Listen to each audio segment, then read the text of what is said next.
Hoje eu vou mostrar para vocês a linha 2026 da versão mais completa de um dos SUVs mais queridinhos e também mais caros do Brasil.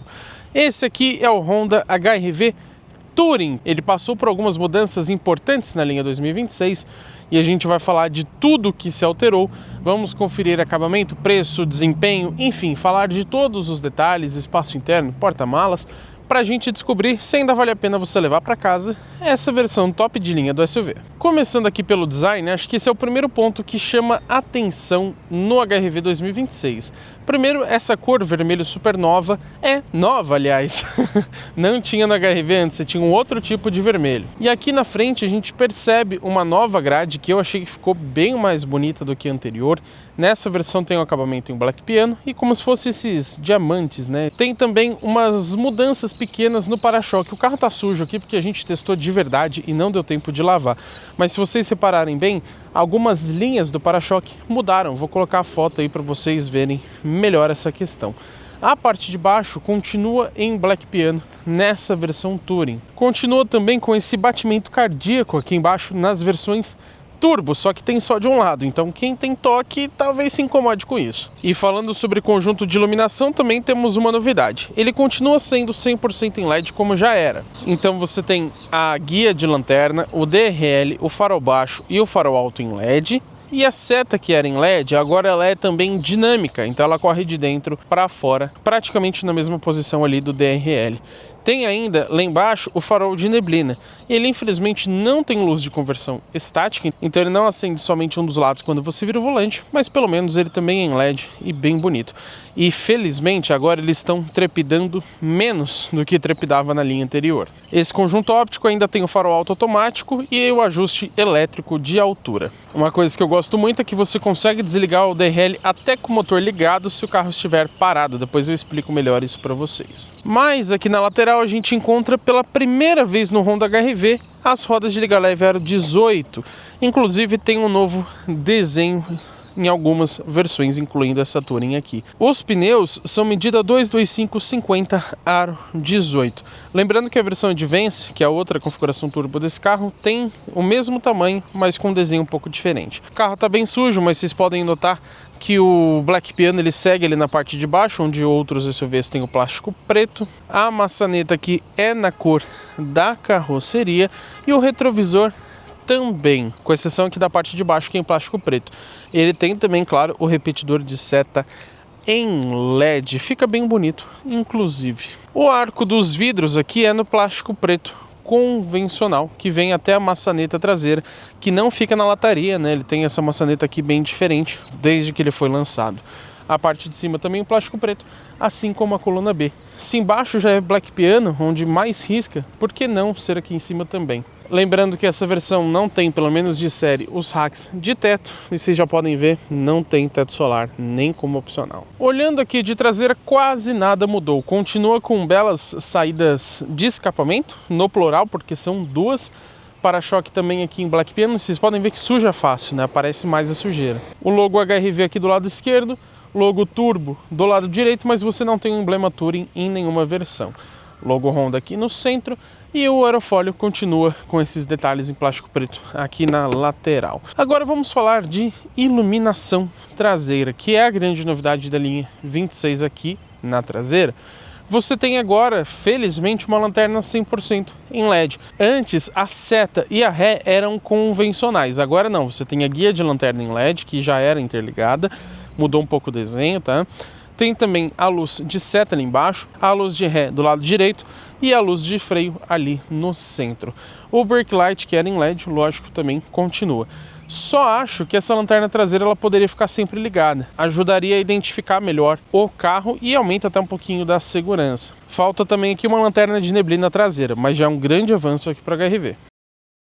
E eu não acredito que você está assistindo esse vídeo até aqui sem ter deixado o seu like. E também hypando o vídeo, arrasta os comentários ali pro lado que você acha a opção gratuita de hypar, que ajuda muito o nosso canal. Embora não tenha mudado, é muito importante a gente falar sobre o conjunto mecânico. Nessa versão Touring, segue com o motor 1.5 Turbo Flex, que tem 4 cilindros em linha e injeção direta de combustível. Ele rende para nós uma potência máxima com ambos os combustíveis de 177 cavalos a 6.000 rotações. Já o torque 24,5 também com qualquer um dos combustíveis, disponível entre 1.700 e 4.500 rotações. Junto com esse motor está associada a transmissão automática do tipo CVT com 7 marchas simuladas. A tração é só nas rodas da frente, logicamente. Antes dos dados de desempenho que vocês adoram, vou falar sobre o peso. Nessa versão Touring são 1.408 quilos. Não é dos mais leves da categoria, mas também não está entre os mais pesados. Agora, o que decepciona é a capacidade de reboque, porque a Honda não permite. A montadora japonesa também não divulga os números oficiais de desempenho, mas segundo o teste de 0 a 100 lá dos meus amigos do Motor1, ele fez 8,7 segundos. Já a velocidade máxima não é um número oficial, tá? A informação que eu encontrei é de 200 km por hora. São bons números. Mas com esse peso e esse desempenho, como será que fica o consumo, hein? Primeiro os números do Inmetro. Na cidade, ele diz que faz com etanol 8,1 km por litro ou 11,5 com gasolina. Na estrada, 9,1 com etanol e 12,9 com gasolina. Mas eu testei esse carro durante uma semana e eu posso dizer que na cidade, comigo pelo menos, sempre com gasolina, ele fez entre 10,5 e até 12 km por litro, dependendo das condições. A gente fez, claro, também o nosso teste de consumo urbano, seguindo aquele padrão de sempre, com ar-condicionado ligado o tempo inteiro, carro no modo eco, enfim, vocês podem ver o teste completo. E ele fez 11,5 km por litro, abastecido com gasolina. Eu acho um consumo muito bom. Já na estrada, eu tenho feito com ele geralmente entre 17 até 20. Eu já consegui, na verdade, mais de 22 km por litro com esse carro na marginal, onde você anda uma velocidade um pouco mais baixa. Mas, digamos que 16,5 para cima é mais fácil de você fazer. Inclusive, nós fizemos também o nosso teste de viagem e no nosso trecho padrão, também com ar-condicionado ligado e também abastecido com gasolina, e ele fez 16,2 km por litro. É um bom consumo também para um carro com esse porte e essa potência. Só que o que me decepcionou um pouquinho é que o tanque tem somente 50 litros. Tá na média do segmento, mas poderia já ser um pouquinho maior. Aproveito o momento técnico para a gente dizer que na dianteira ele usa suspensão independente do tipo McPherson, mas na traseira é eixo de torção. Já os freios são a disco nas 4 rodas, sendo ventilados lá no caso da dianteira. Eu também gosto de citar a plataforma do carro. Aqui ele usa a base Honda Global Small Car, que é a mesma lá do City, por exemplo. E muita gente esquece disso, mas esse carro é sim brasileiro. Atualmente ele é produzido lá em Itirapina, no interior de São Paulo. Como vocês sabem, aproveitaremos ele aqui de lado para a gente falar sobre dimensões. Farei também um comparativo com outros 2 carros. Dessa vez eu escolhi o Hyundai Creta e também o Volkswagen T-Cross, que são 2 líderes nesse segmento de SUVs compactos. De comprimento a gente tem 4,38 no HR-V, 4,33 no Creta e 4,22 somente no T-Cross. De largura, 1,79 aqui no Honda, infelizmente não encontrei o número considerando os retrovisores, mas o Creta tem exatamente 1,79 também e o T-Cross é novamente um pouco menor com 1,76. De altura, 1,59 aqui no HR-V, 1,63 no Creta, considerando barras de teto, e o T-Cross 1,57. Já o entre-eixos é de 2,61 tanto no HR-V quanto no Creta, enquanto o T-Cross é um pouco maior com 2,65. Esse carro está longe de ser off-road, mas vocês podem ver que a gente pegou uma boa estrada de terra com ele e aqui vão alguns números que ajudam nessas situações. O vão livre em relação ao solo é de 18,1 centímetros, mas nada a Honda diz sobre ser a altura mínima ou entre os eixos. O ângulo de entrada é de 16,9 graus, até melhorou, viu? Antes era só 16. O ângulo central não foi informado e o ângulo de saída 20,3. O que também não foi informado é a capacidade de imersão na água, infelizmente. Esse aqui é o interior do novo Honda HR-V Touring. Vamos conferir como que é o acabamento? Ó, aqui a gente tem uma peça até levemente emborrachada, tá? Mas aqui, ó, é plástico duro normal, tá? Praticamente todos são assim na categoria. Aqui você tem um revestimento também, ele não chega a ser macio, mas ele é revestido, né? Ele não é puro plástico. E ali embaixo, aí sim, volta para o plástico duro. E uma novidade da linha 2026 é que perdeu aquela TV de tubo, né? Você tinha um suporte aqui bem grande para multimídia. Agora ela é um pouquinho mais flutuante. Mas não acho que precisava ter esse detalhe, né? Ou poderia ter virado um porta-objetos. Até parece um botão aqui, mas não é, tá? Ele é fixo. Deste lado esquerdo, a gente tem mais um pedacinho aqui revestido. Tem também essa espécie de cromado, né? Prateado, que vai até ali as portas. E aqui embaixo a gente tem regulagem elétrica de altura dos faróis, para você ligar ou desligar os sensores de estacionamento, alerta sonoro, aqui para desligar o controle de estabilidade e para abrir o porta-malas, que é elétrico, isso é bem legal. Só que ele perdeu um botãozinho que tinha aqui, vou colocar a foto para vocês, que era um atalho para as configurações de assistência de condução, agora não tem mais. Esse aqui ele já não tinha. Aqui embaixo tem um pequeno porta-objetos, um nicho para você guardar alguma coisa. E o acabamento aqui de porta, olha que surpresa, aqui em cima é emborrachado, isso é muito raro no segmento. Aqui abaixo, ó, volta a ser plástico duro, mas aqui já é couro novamente. Tem um espaço que serve como porta-objetos, tem rebatimento elétrico dos retrovisores e tem também aqui a função tilt down. Ela não é configurável, mas engatou a ré, ele abaixa o espelho para você ver a guia. Agora o que me incomoda é que geralmente quando você está aqui no carro e você abre a porta para sair, ele abre todas as portas, certo? Errado, porque aqui no HRV não. Então se você for tentar abrir a porta de trás, ela ainda está trancada. Aí você tem que voltar aqui, destrancar primeiro para depois ir lá abrir a porta. O legal é que ali pelo painel você pode selecionar uma configuração para ele destravar sozinho o carro quando você coloca o câmbio em P, ou então para ele travar sozinho quando você tira o câmbio do P. Outra coisa legal, além de caber uma garrafinha aqui, ó, sobra até um pouquinho de espaço, tá? Essa aqui tem 500 ml, é térmica, tem mais um espaço aqui, mas o legal mesmo é que você tem uma proteção até aqui embaixo, uma borracha. Vocês estão vendo a sujeira que está aqui, né? Mas olha aqui, onde ficaria a soleira aqui, ó, tá praticamente todo limpo. Tem de série também os tapetes em carpete que possuem essas travas, e o que eu não gosto é que a abertura do tanque fica ali separada, tá? Perto ali da abertura do capô. Coisa boa, o banco do motorista tem ajustes elétricos, embora falte o ajuste de lombar. E falando para vocês em bancos, o revestimento ele é em couro, microperforado, tem até um desenho um pouco diferente com umas listras aqui, só que ele não tem ventilação nem aquecimento, tá? Infelizmente. Mas o desenho é bonito e eles são bastante confortáveis, isso eu gostei bastante, bem ergonômicos. E o apoio de cabeça tem um ajuste de altura também. Vamos ao ar-condicionado, olha só, ele é digital e dual zone. Graças a Deus tem todos os comandos físicos, muito bem organizados, muito bonitos. E olha que bacana, eu adoro isso aqui, não tem utilidade, mas quando você troca a temperatura, ó, ele troca também ali a cor ali de trás do ar. Bacana, né? Agora, nem tudo são flores, né? Essas saídas de ar aqui centrais você não consegue desativar. Então, se você quiser deixar o ar ali só para o passageiro, não vai conseguir. Agora, outra coisa boa, para você ver como nenhum carro é perfeito, tem coisa boa e coisa ruim. Você tem aqui nas duas saídas laterais a opção de jogar o ar para o lado. Então, se você não gosta dele vindo na sua cara, você coloca aqui e agora ele joga aqui para o cantinho. Isso é genial.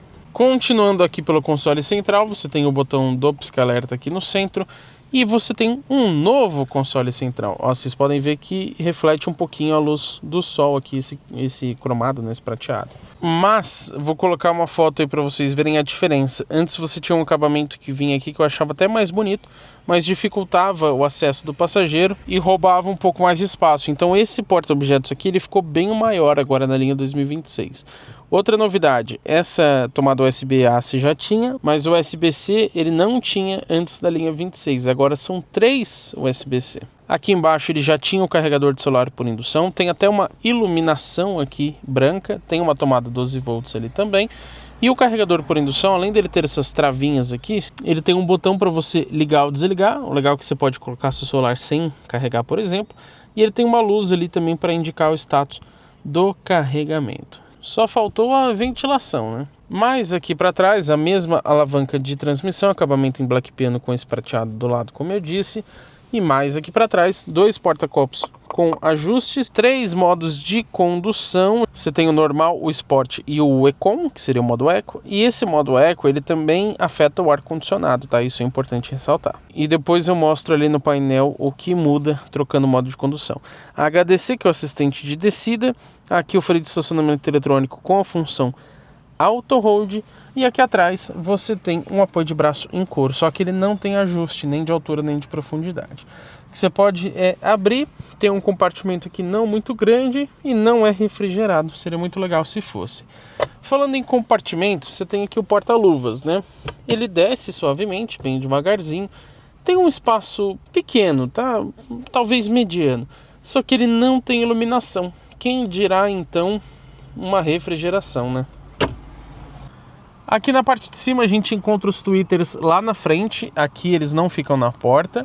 O revestimento interno é em tom claro, tem uma alça de mão aqui para o motorista que volta suavemente, outra aqui para o passageiro e os 2 ocupantes dianteiros têm o ajuste de altura dos cintos de segurança também. Já aqui em cima no quebra-sol a gente encontra espelho, tampão e iluminação, embora não seja em LED, né? E aqui para o passageiro também, só que não tem o porta-documentos. O retrovisor interno é eletrocrômico, porém ele não tem uma função de desligar a função eletrocrômica, tá? Aqui em cima a gente tem o que parece ser uma saída de som, mas acho que é só um detalhe mesmo. Tem iluminação em LED aqui dos 2 lados e tem até uma iluminação de cortesia quando você liga os faróis, ó, que ela acende aqui em cima para teoricamente iluminar o console central, mas na prática não ilumina nada, para ser sincero, viu? Volante multifuncional, ele tem um revestimento em couro, acho de boa qualidade, tem ajuste de altura e profundidade e esses acabamentos em black piano. Eu só não gosto desse design central aqui, feio, né? Do lado esquerdo você tem comandos ali para mexer no painel de instrumentos e também os multifuncionais, para você trocar volume, passar as faixas, comando de voz e etc. Do lado direito você encontra aqui o piloto automático adaptativo, inclusive, e tem também a centralização de faixas. Isso aqui a gente mostrou tudo no vídeo de ADAS desse carro. O volante tem também os pedal shifts para você fazer as trocas de marcha simuladas. Tem o sensor de chuva com regulagem de intensidade. E aqui do lado esquerdo você tem, claro, o sensor crepuscular e comando dos faróis. Tem também o farol de neblina dianteiro. E aqui do lado você tem um botão para acionar o Honda Lane Watch, que depois eu vou mostrar para vocês. Mas o que eu adoro nos carros da Honda, e isso eu acho genial, é que você pode desligar o DRL por aqui. Então mesmo com o motor ligado, se você tiver com o câmbio em P, né, o freio de mão acionado, ou seja, com o carro parado, você consegue dar um toque aqui para cima onde ele vai desligar o DRL. Tirando o câmbio do P e soltando o freio de mão, ele vai ligar automaticamente por questões de segurança. Então assim você não fica chamando atenção à toa se estiver em algum local público. Tem ali atrás também, ó, já vou mostrar antes que eu esqueça, a regulagem de brilho do painel de instrumentos.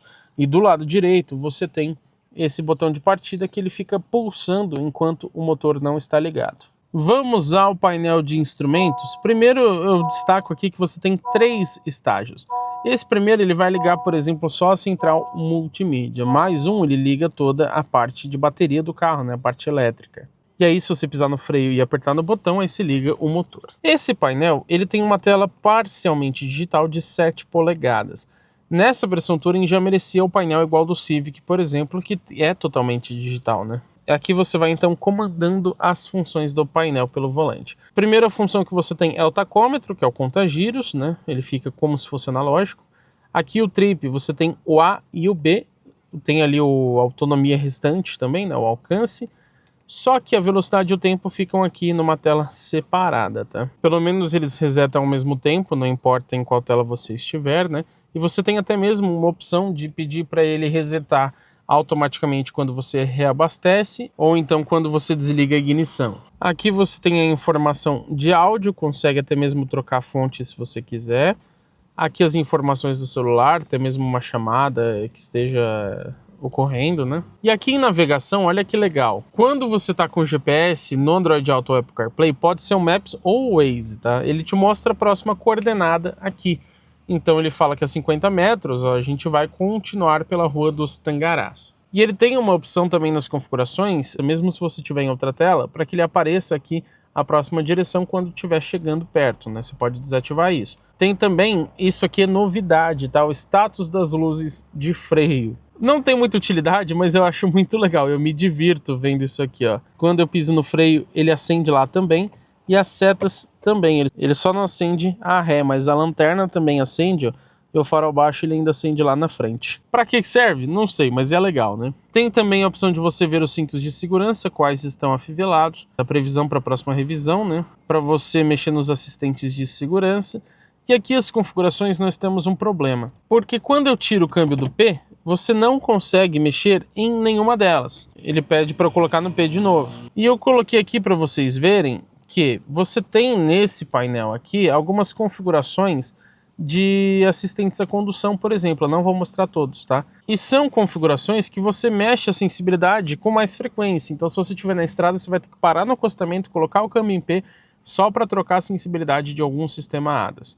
Tem ainda a personalização do painel, que você pode escolher o que você vai deixar mostrando ou não mostrando, né? E ainda a advertência, que seria os alertas do carro. Nesse caso, ele só está falando para a gente pisar no freio para ligar aqui a motorização. Também lembro vocês que esse carro ele tem um econômetro, digamos assim, né? Então, nos modos de condução, você coloca no Sport, esse econômetro, que é aquela barra ali em cima, fica vermelho, então você perde o econômetro. Mas colocando no normal ou no eco, aqui o carro está desligado e está parado, tá? Por isso que não aparece. Mas ele vai aparecer uma barra verde ali em cima, e se a barra estiver mais branca ou completamente sumida, você está pisando muito, né? Então você consegue ter uma noção ali. Só que não tem um indicador de consumo instantâneo nesse carro em quilômetro por litro. E eu acho que poderia mudar um pouco mais o layout também, né? Trocando os modos de condução. E o legal é que quando você desliga o painel, ele também faz ali uma animaçãozinha pra gente, ó, um batimento cardíaco, e depois aparece o logo da Honda. E eu voltei aqui pro lado de fora pra gente falar sobre a chave presencial, que ela é bem pequenininha. Você tem a abertura e trancamento das portas, partida remota do motor segurando ou abertura elétrica do porta-malas. Você tem um botão presencial nas duas maçanetas dianteiras, o que significa que chegou aqui perto com a chave, colocou a mão, ele já destranca e já desrebate o retrovisor. Para trancar, basta colocar o dedo ali, viu? Já trancou e já rebateu. Mas vocês viram que ele não sobe os vidros, infelizmente. Para você fazer isso, você vai ter que pegar a chave, tem que apertar uma vez no botão de trancar, depois apertar de novo e segurar. E tem que segurar até o final, porque se eu soltar, ó, os vidros param no meio. Agora uma função que eu acho legal, ó, se eu saio de perto aqui do carro com a chave, reparem que eu não cliquei em nada, ele já trancou o carro. Tudo bem que os vidros não sobem, então de qualquer jeito o carro vai ficar um pouco exposto. Mas já é melhor do que nada, né? E lembrando que essa função de trancamento automático com a distância da chave, você pode desativar também. A lista de equipamentos completa desse carro eu vou deixar aqui na descrição do vídeo, mas vamos citar aqui a central multimídia. Tem uma tela de 8 polegadas, a resolução sinceramente não é das melhores. E a interface, por incrível que pareça, ela mudou, tá? Bem pouco, mas mudou. Então aqui embaixo fica um pouquinho mais moderna do que antes, mas ainda tem um visual bem antigo, né? Você pode até trocar aqui o papel de parede se você quiser, mas olha as opções que a gente tem, né? Parece que é algo de 2008, 2012, talvez, né? Pelo menos ela tem a conexão sem fio para Android Auto e Apple CarPlay. Agora tem 4 entradas USB, sendo 3 delas do tipo C. Antes não tinha nenhuma do tipo C, tá, pessoal? São 2 lá atrás, uma aqui na frente, mais essa USB-A. Tem 8 alto-falantes, então você tem um em cada porta, mais os 2 tweeters aqui na frente e 2 tweeters lá atrás, que eu mostro daqui a pouco para vocês. E tem também o sistema de conectividade inteligente, que é o My Honda Connect, que permite algumas operações através do seu smartphone. Apesar de ter os botões físicos, que eu gosto bastante, infelizmente você tem que trocar sempre aqui o modo diurno ou noturno manualmente. E quando você desliga o carro, ele sempre volta aqui para o modo diurno, tá, pessoal? E no off aqui, você desliga a tela da central multimídia, né? O sistema de som eu achei bastante bom. Tenho a impressão até que ele melhorou em relação à linha anterior, mas eu acho que é mais impressão mesmo. Só que falta aqui a regulagem do médio, tá? Você só tem do grave e agudo. E acho que poderia já ser também, já que esse carro é bem caro, já vou falar de preço, poderia ser assinado. A câmera de ré, vamos mostrar para vocês, ó. Qualidade ruim também. Pelo menos você tem 3 modos de visualização, mas um carro nesse preço poderia ter uma qualidade melhor, né? Aproveito para mostrar também para vocês o Honda Lane Watch. Eu expliquei melhor isso no vídeo de assistência à condução, mas você tem essa câmera aqui no retrovisor direito para redução de ponto cego. Tem essas linhas também que você pode desativar, mas a qualidade é bastante baixa. Então à noite é bem difícil de você enxergar alguma coisa com mais clareza, né, mais objetividade. E do lado esquerdo não tem câmera nem o sensor de ponto cego, então não é assim das melhores opções que a Honda poderia ter escolhido. Falta, inclusive pelo preço, uma câmera 360 graus ou pelo menos dianteira, né? Fora que o Lane Watch aqui ele se sobrepõe à tela da multimídia, então ele vai atrapalhar seu GPS e etc. No Hyundai Creta tem câmera dos dois lados e ele aparece no painel de instrumentos, então é um pouco mais útil. Outra coisa que eu não gosto é que sempre que você desliga a chave, a multimídia vai desligar junto. Você não tem, ao contrário de outros carros, aquela opção da multimídia desligar somente quando você abre a porta. Agora eu vou falar de algo assustador para vocês. E eu não estou falando do meu peso, eu estou falando do preço do carro. R$ 209.900 nessa versão Touring na linha 2026. É muita coisa, né? Realmente muito caro. Não tem nenhum opcional, mas tem as cores. Nas sólidas você tem a branco tafetá, que é a única gratuita, e nas metálicas você encontra a prata platinum, o azul cósmico e o cinza basalto por R$ 2.200 cada uma. Tem ainda perolizadas, o branco topázio, que é a única cor que custa R$ 2.500, o preto cristal, o cinza titânio e o vermelho supernova, que é esse aqui que a gente está testando, que elas custam R$ 2.200 também, assim como as metálicas. Lembrando que a linha 2026 ela trocou o cinza grafeno e o vermelho mercúrio. Entraram no lugar então o cinza titânio e o vermelho supernova. Não mudou muita coisa, mas as cores têm uma tonalidade um pouco diferente. Temos opções de interiores também. Nas versões Turbo, Advance e Touring, que é essa aqui, você tem como padrão o interior claro nas seguintes cores externas: branco topázio, azul cósmico, cinza basalto e cinza titânio. Em todas as outras cores você não consegue, por exemplo essa vermelha aqui, você não consegue escolher o interior mais claro, ele vai ser preto. E nas outras você não consegue escolher o interior escuro, ele vai ser claro.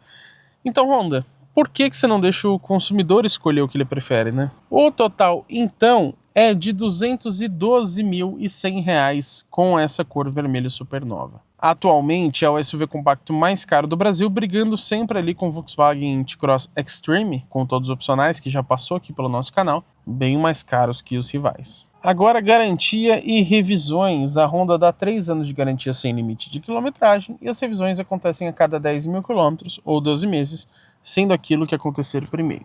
Aqui nos bancos traseiros, primeiro essa visão mais ampla do interior, revestimento dos bancos é igual. Lá da frente tem um apoio de braço aqui meio escondido, ó, mas que ele fica meio baixo.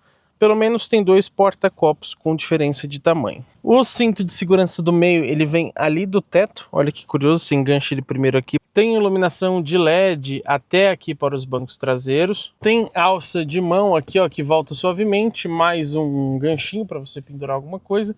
Isso dos dois lados. Agora a porta-revistas é só do lado aqui do passageiro, tá? Lá do motorista não tem. Pelo menos tem saídas de ar com as novas entradas USB do tipo C. Tem também um porta-objetos ali embaixo. E o túnel central aqui ele é bastante baixo, isso é bem bom. Acabamento de porta, perde aquele revestimento aqui em cima. Aqui tem o Twitter, ao contrário de lá da frente, como eu falei para vocês. Mas aqui continua sendo revestido igual lá na frente. Volta o plástico duro, mas mantém também o couro aqui atrás. Tenho mais um bom espaço aqui. E o que eu gosto bastante é um porta-copos que ele fica reto. Tem um espaço considerável também. Tudo bem que você perde o porta-objetos ali embaixo. Mas o legal é que ele sendo reto, você consegue até colocar um copo se ele não estiver muito cheio, né? Agora vamos falar de espaço interno. Eu tenho um pouco mais de 1,92 de altura. O banco está regulado confortavelmente para eu dirigir. E olha o galpão que sobra aqui atrás. Isso é muito raro, tá? De longe é o SUV compacto com o melhor espaço interno da categoria, sim. Vocês querem provar se ele é bom ou não? Vamos lá. Ó, olha a facilidade com que eu vim para cá. Lógico, né? Se eu ficar com a perna reta, eu vou ficar um pouco apertado aqui. Mas com ela um pouco aberta, para o meu porte, né? Sendo, como o Anacleto diria, um animal de grande porte, eu realmente tenho um espaço bastante considerável aqui. Já para a cabeça o espaço não é muito bom. Se eu sentar de forma ereta, ó, eu estou empurrando o teto. Ainda bem que eu não tenho chifre, senão já tinha furado, hein? O caimento do teto é um pouquinho mais pronunciado, né? Ele não é muito alto. Então, realmente, a altura para a cabeça aqui é um pouco prejudicada. Não chega a ser claustrofóbico, mas não é das melhores. E tenha calma porque ainda não acabou. Primeiro que a gente tem um espaço bem considerável aqui embaixo dos bancos. E para melhorar, vai ser difícil fazer com uma mão só, tá? Mas a gente pode, ó, levantar o banco. Deixa eu ver se consigo prender ele. Ah, consegui, ela. Uma mão só. Sou bom, hein? Nem sabia disso. Você tem um espaço de sobra aqui bem grande, ó. Para você colocar um vaso de planta, alguma coisa assim, que exija mais espaço, fica realmente muito prático. E para você tirar, ó, só levantar aqui, já soltou. E aí você deixa ele cair aqui, ó. Faz barulho, tá? Mas ele encaixa certinho. E isso só é permitido porque o tanque de combustível ele fica abaixo ali dos bancos dianteiros. Então sobra o espaço que ficaria ele aqui atrás. E aí você pode até esconder alguma coisinha ali embaixo do banco. Muito legal isso, né? Você pode fazer aqui do lado esquerdo também, tá, pessoal? Chegou o momento da gente falar sobre o porta-malas. Desculpem pelos cachorros latindo, mas é difícil de evitar isso, tá, pessoal? Vou até abrir aqui pela chave para vocês verem que ele abre completamente de forma elétrica. Mas você tem também um movimento de chute. Vamos ver se a gente consegue fechar ele dessa forma, ó. Com a chave próxima lá. Passei a perna no carro, parece que eu dei um golpe nele, né? Ô, cachorro, pelo amor de Deus. Ele já fecha ali automaticamente também. Mas a gente tem aqui uma capacidade de 354 litros, embora não especificado pela Honda se é VDA ou litros líquidos. E de qualquer forma, mesmo se for VDA, é uma capacidade pequena, né? O porta-malas não é um bom ponto aqui do HR-V. Para vocês terem uma noção, o Hyundai Creta tem 422 litros e o T-Cross ele tem de 373 a 420, porque ele tem aquele truque, né, de você colocar o banco um pouquinho mais ereto. E ambos na medição VDA. O que eu gosto, tem duas iluminações de LED, uma de cada lado. Tem ali do lado esquerdo um ganchinho para você fixar alguma coisa, embora não tenha do lado direito. E levantando aqui, a gente encontra, vamos ver, o step, né? Ele é do tipo temporário, medida 145/90, aro 16. Mas sobra um espacinho ali embaixo ainda para você guardar mais alguma coisa se você quiser. E na hora de fechar o porta-mala, você tem essa opção, ó. Vamos supor que você precisa pegar alguma caixa pesada, alguma coisa assim. Então você clica, ele vai ali acender a luz verde, você tem um tempo para pegar, e assim, depois de um tempinho, ele vai abaixar a tampa eletricamente. Bacana, né? Vamos ao nosso test drive. Eu posso dizer que aqui na cidade a direção ela é consideravelmente mais pesada do que vários outros concorrentes. Eu particularmente gosto desse acerto um pouquinho mais firme. E para manobrar você não sente exatamente um carro duro, tá? Nesse sentido. Chegando aqui no momento onde a gente testa a dinâmica do carro. Por desencargo de consciência eu vou até colocar aqui no Sport.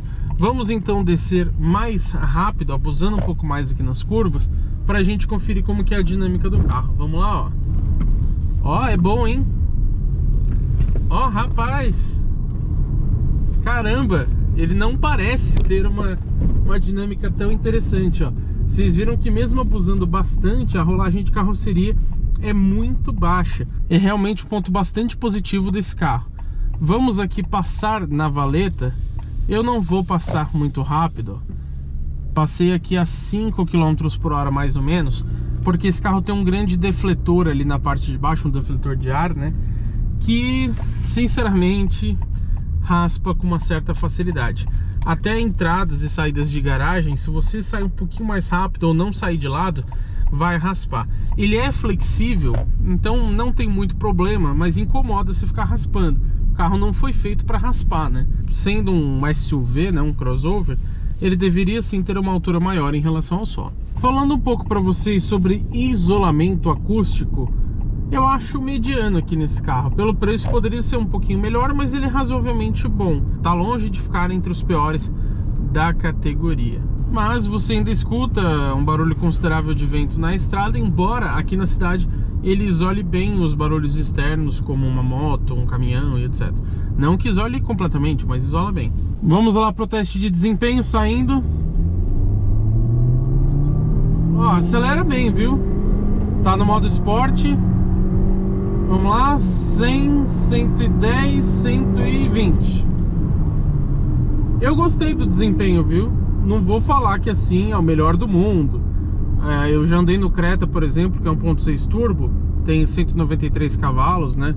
Mais torque também. Lá anda melhor, sim, mas ainda assim é um desempenho muito bom. Nesse caso aqui eu deixei o ar-condicionado ligado, que rouba um pouco de potência da motorização, mas eu coloquei no Sport e desliguei também ali o controle de tração e estabilidade do carro, que eu acabei de ligar novamente. E a gente nem precisa dar um pé fundo. Eu vou acelerar um pouco aqui, ó. Tá no modo Sport, meio pedal mais ou menos, até um pouco menos, ó. Vocês viram como ele deslancha muito bem, né? Ele é realmente um carro com ótimo desempenho. Falar um pouco sobre como é dirigir esse carro. Eu acho um ponto bastante positivo aqui do HR-V, principalmente nessa versão turbo, né? Ele tem uma dinâmica boa, como vocês viram.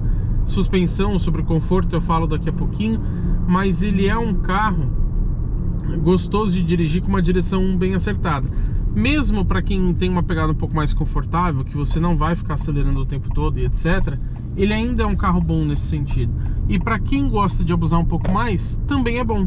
E aqui, esse câmbio CVT, muita gente tem preconceito, mas ele é muito bem calibrado junto com o motor 1.5 turbo, tá? Então você não vai ter nenhum problema em relação a isso, dele engasgar marcha, dele demorar para passar, ou dele ficar aquele infinito, né? Porque ele faz a simulação de trocas de marcha, ele faz até 7. Você pode até trocar pelos pedal shifts aqui. Vou até fazer mais uma retomada aqui para vocês saindo da lombada. Vou deixar no modo normal mesmo, tá? Mais ou menos 30 por hora. Vamos lá, pé no fundo. Olha, ele demora um pouquinho para aumentar a rotação, mas depois que aumenta, ó, ele responde muito bem, né? Vai longe. E ele tem um ronquinho gostoso, viu? Ele faz, como eu disse, a simulação de trocas de marcha, que também é interessante. Você parece estar num câmbio automático convencional, não num CVT. A única coisa que você acostuma com o tempo, mas que eu não gosto muito, é que a área envidraçada aqui do HR-V ela é um pouco menor. Alguns outros SUVs têm mais vidro, né? Então você se sente menos fechado. Falando agora sobre suspensão, vamos ver como ele se comporta, ó. Acho que vocês não conseguem ouvir, mas quando a gente tem um desnível um pouco maior, essa suspensão ela faz um pouco de barulho, tá? Ela não é das mais silenciosas. E sinceramente o conforto aqui eu vou dizer que é mediano. Não chega a ser um ponto positivo porque ele não é assim muito macio. E como é um carro, querendo ou não, mais voltado a conforto, né, não a esportividade, acho que merecia uma suspensão um pouco mais macia. Ela é um pouco seca em alguns momentos, não chega a incomodar, tá? Longe disso, não é um carro duro, mas não é também dos mais macios. E as rodas também aumentaram, né? Agora são aro 18, antes era aro 17. Mas e aí, o Honda HR-V Touring vale a pena ou não? Como pontos positivos eu cito consumo, desempenho, acabamento, espaço interno, iluminação dianteira e traseira, a confiabilidade que a Honda tem, também o prazer ao dirigir e a dinâmica do carro. Pontos medianos, posso falar do conforto, o painel de instrumentos, as assistências à condução, a segurança de modo geral, porque falta mais asas, como já vou falar para vocês. O isolamento acústico eu posso considerar também como mediano.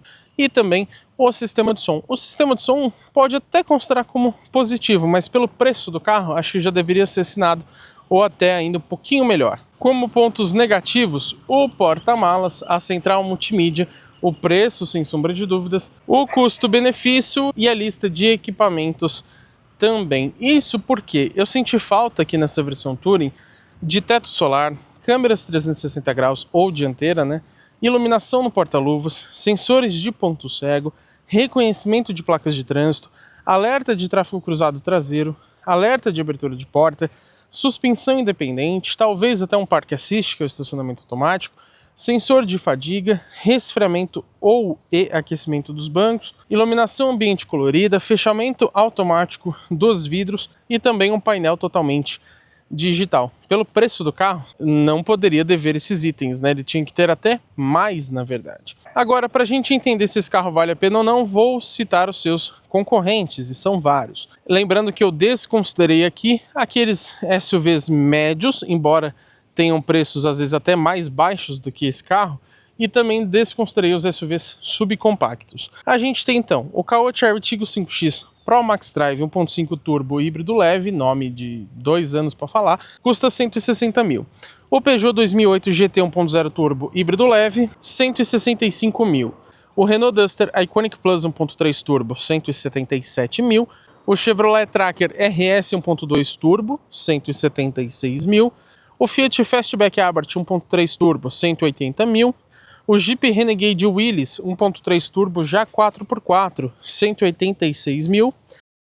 Nissan Kicks Platinum 1.0 turbo automatizado de dupla embreagem, 199 mil. O Hyundai Creta Ultimate 1.6 turbo também automatizado de dupla embreagem por 200 mil reais. Volkswagen T-Cross Extreme 1.4 turbo, 198 mil, só que tem uma coisa, quando você adiciona os pacotes opcionais, ele vai para mais de 210 mil, fora a pintura.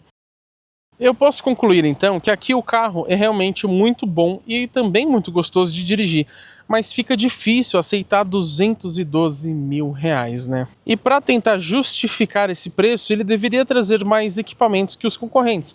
Mas, na verdade, em comparação com alguns deles, ele entrega menos equipamentos. Porque, como vocês viram, eu listei vários equipamentos aqui que faltam para uma versão mais completa, ainda mais nesse preço bem salgado. Eu digo então que o custo-benefício aqui do HR-V Touring não é bom, o que é uma pena de verdade. Se essa versão custasse R$ 189.990, ele teria tudo para ser o melhor SUV compacto do mercado atual, porque o preço seria mais competitivo. Agora, por 212 mil, por mais que o carro seja bom, é difícil recomendar a compra.